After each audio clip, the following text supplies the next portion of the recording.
to 5 1 marks மட்டும் உள்ளேருந்து கேட்டாங்க. அது கூட ஹேண்டில் பண்ணுற மாதிரி தான் இருந்துச்சு. மொழிபெயர்ச்சி திறன்லாம் எப்படி இருந்தது? லைக் புக்கிங் சைடும் சேர்த்து படிச்சிருந்தா ஈஸியாக இருக்கும். நான் டைம் வந்து எனக்கு கொஞ்சம் கரெக்டாக இருந்துச்சு. என்னால் கரெக்டாக முடிச்சிட்டேன். டைம் கொஞ்சம் எனக்கு இல்லை.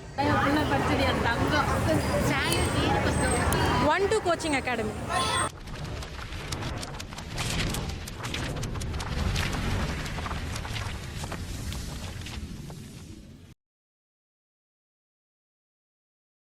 இந்த எக்ஸாம்ஸ்க்கு முன்னாடி கொடுத்த இன்ஸ்ட்ரக்ஷன்ஸ் எல்லாமே கிளியராக இருந்துச்சு. எல்லாமே கிளியராக இருந்துச்சு.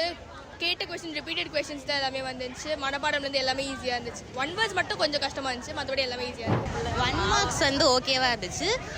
4 to 5 1 மார்க்ஸ் மட்டும் உள்ளேருந்து கேட்டாங்க. அது கூட ஹேண்டில் பண்ணுற மாதிரி தான் இருந்துச்சு. ஆல்மோஸ்ட் எல்லாமே ஈஸியாக தான் இருந்துச்சு. மனப்பாடம் எல்லாமே.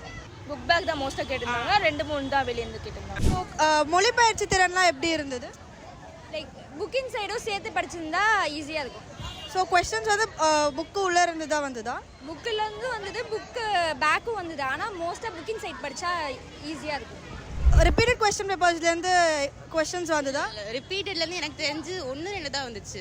கம்பல்சரி கொஸ்டின்ஸ் மாதிரி ஏதாவது? கம்பல்சரிஸ் எதுவுமே இல்லை. ஆப்ஷன்ஸ் இப்போது கடிதம் கட்டுரை எல்லாமே ஓனாக எழுதுகிற மாதிரி இருந்ததா இல்லை கொஞ்சம் டஃப்பாக? புக் பேக் தான்.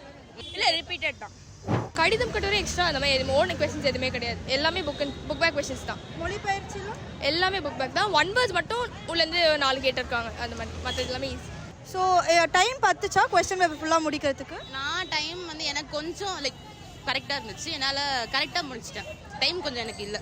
ஸோ உங்களுக்கு கொஸ்டின் பேப்பர் எப்படி டஃப்பாக இருந்ததா இல்லை? நான் படிச்சிருந்தா இன்னும் நிறையா படிச்சிருந்தா இதாயிடும்.